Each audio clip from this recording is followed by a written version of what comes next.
3.13 inches, which is 3.45 inches above normal.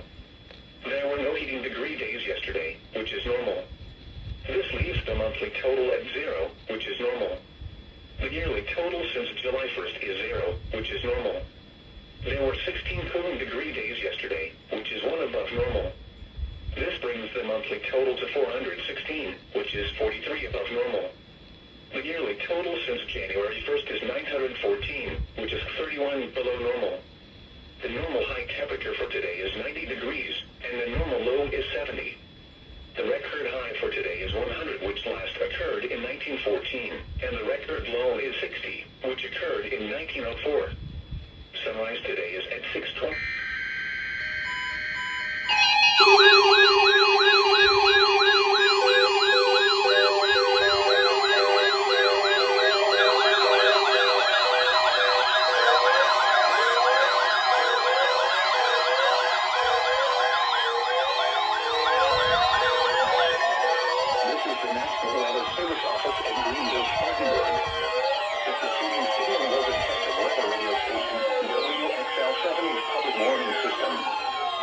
Potentially dangerous weather situations, specially built receivers can be automatically activated to warn of an impending hazard.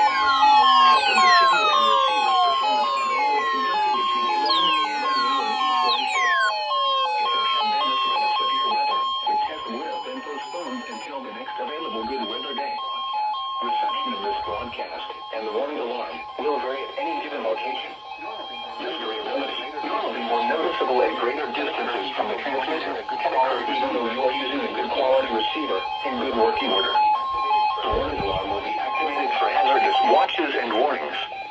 For station WXL70, broadcasting near Charlotte on a frequency of 162.475 MHz, the warning alarm will be activated for the following counties: North Carolina, Alexandria, Catawba, Cleveland, Gaston, Argyle, Lincoln, Mecklenburg, Montgomery, Richmond, Rowan, Stanley, and Union.